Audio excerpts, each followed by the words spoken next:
one and all to my video essay.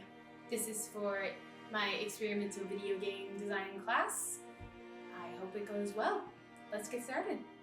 If you were alive between the 1990s and early 2000s, you know, a time where we all thought our computers were gonna die, we had flip phones, and there was a new boy band all the time, chances are you have played computer games like Click-a-Majigs, Pop Tropica, Club Penguin, and pretty much any game on coolmathgames.com. Before we started using HTML5, many of these games were used with something called Adobe Flash. In this video, we will be taking a dive into the rise and fall of Adobe Flash Player, and in turn, the fall of the era of Flash games and websites. It all started in 1992 with this guy, Jonathan Gay, who wanted to start a company to make something. Literally, he didn't know what yet, but it was gonna be something. He contacted an old friend and former boss named Charlie Jackson, whom had already started a company named Silicon Beach Software, a Mac-focused software company that had great success with its Dark Castle games and the Super Paint and Digital Darkroom creative tools. A company which he later sold to Aldous Corporation so he could become a competitor for the United States in international rapid-fire pistol shooting, but that's another story. Anyway, after 6 months, the pair had come to an idea. Ooh, a question. What was that idea? A. Software for drawing tablets. B.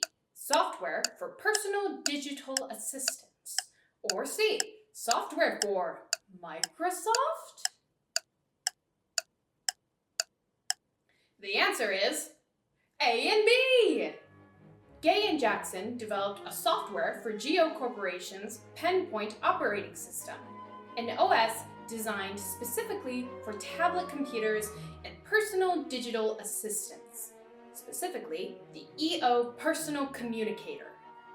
With their new company, now named FutureWave, and their software program, which they had named Smart Sketch, in hand, they seemed to be on track to have the same success Silicon Beach had. Until it backfired, which resulted in the death of the product and then Geo Corporation. Ooh, another question. What the hell happened? A rush deadline resulted in the tablet being prone to crashing. B. A big company bought a big stake in the company that made the tablet and didn't get their money's worth. Or C. A rival company had created a cheaper alternative to the tablet. The answer is B. AT&T, yes, America's most reliable network, had bought a majority stake in the company and then killed the product and Geo company in 1994 when it failed to meet its revenue targets. Not so reliable, AT&T. Jackson said, quote, "I think we sold 2 copies, and one was to the architect who was designing Bill Gates' house. Yeah, things weren't going so well." FutureWave soon decided to port Smart Sketch to Windows and Mac, but struggled to gain any ground until they were able to secure a booth at SIGGRAPH 1995, which was an annual conference. This was due to a company called Wacom pulling out due to budgetary problems. However, it would seem that one company's financial problems would not be another company's financial success. Quote, "We didn't sell anything," end quote, recalled Gay. Quote, "It was pretty embarrassing," end quote. However, in a weird twist of fate, while no one expressed interest in buying Smart Sketch, lots of people were still drawn to the booth and recommended that FutureWave make a rotoscoping app or an animation tool. Jackson had also suggested that they make something for the web. They decided to combine their ideas into an animation program that could produce animations to play on web pages. They called this new program Smart Sketch Animator, and then renamed it to Cell Animator, and then finally Future Splash Animator. However, they had grown weary with running a company with no money and no market traction, so they decided to try and sell their technology and a colleague from Silicon Beach had managed to set up a meeting with the CEO of Adobe, John Warnock. What happened at this meeting? A. Warnock was unimpressed and passed on the deal. B. They missed the meeting due to transportation issues and Warnock refused to reschedule. Or C. Warnock was so impressed he offered to buy the company immediately. The answer is A. Even though many years later it would go on to be called Adobe Flash, as we all know, Warnock was not very impressed by it, saying, quote, "If people really need animation, we can add animation into Acrobat, the PDF reader," end quote. Adobe promptly passed on the deal, so FutureWave put Future Splash Animator on the market in 1996, complete with a plugin that performed decently in Internet Explorer, provided web users actually installed it. However, not all hope was lost, as it would seem other companies were more optimistic. Both Microsoft and Disney thought Future Splash software would be a great addition to their current product. Disney even mentioned it to another company called Macromedia, which is where Future Splash's luck would really turn around. Macromedia agreed to acquire FutureWave in January of 1997 and gave it the name we all know and love, Flash. And just 2 months later, they published Macromedia Flash to a version with audio synchronization, photo imports, and auto tracing. Gay and Jackson, though, were still independent, but now had the backing of Macromedia's sales and marketing machine to ensure Flash got the attention it needed in order to gain more momentum. By 1998, Flash was the de facto choice for website builders who wanted more pizzazz than the web standards of the day could provide. Like flames on the screen, or gifs of people dancing. Life was good, and Flash was only going up from there, with new things being added like buttons for play, stop, seek, and go to frame, sponsorship deals, and other things for animators. Adobe even finally bought Flash as part of a $3.6 billion buyout for Macromedia in 2005, officially becoming Adobe Flash. Life was good. Until a little after 2005. You see, while Flash was the de facto standard, it wasn't really an actual standard for websites.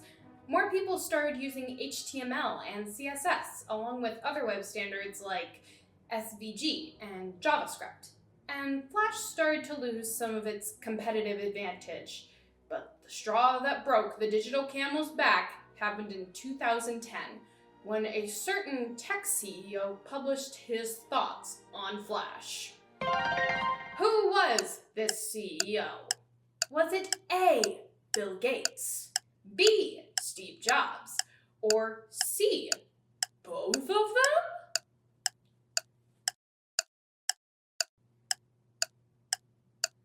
I would honestly be surprised if none of you knew that the answer was Steve Jobs, since his announcement was quite public and blunt.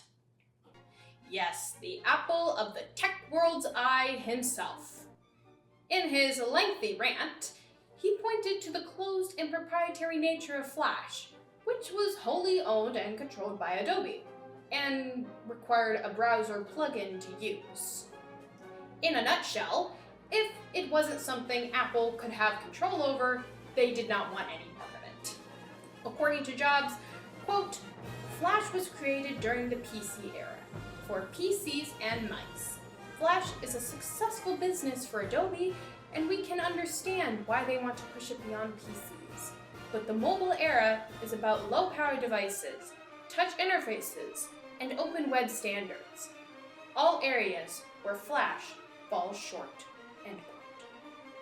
He also included reliability, security, performance, and battery life as reasons why Flash would never run on Apple devices. He even added that Flash was the #1 reason for crashes on Macs.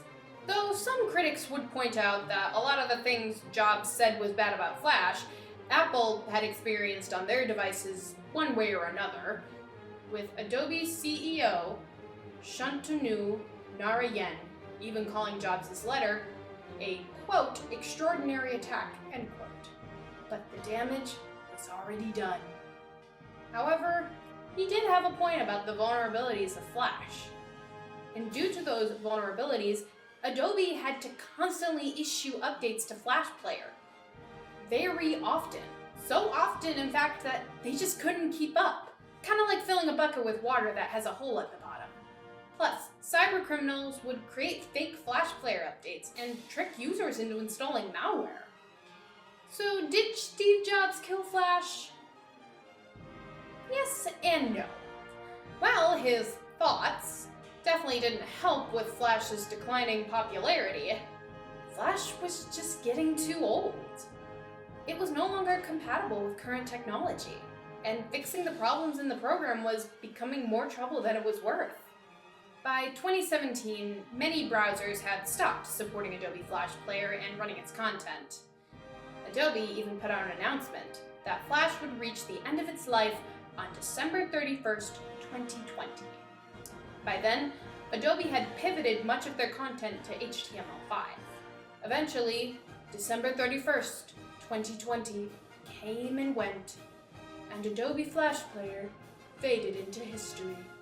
Not with a bang, but with a quiet update that marked its final days. But what Flash left behind was anything but quiet. It shaped an entire generation's first experiences with gaming, creativity, and the internet itself. From iconic games to bizarre animations and experimental websites, Flash was the Wild West of digital expression. Chaotic, innovative, and unforgettable.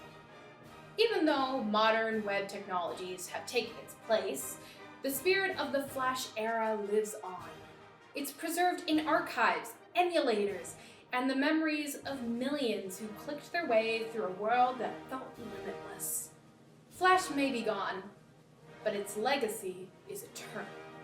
A reminder that sometimes the most groundbreaking moments come from the most unexpected places.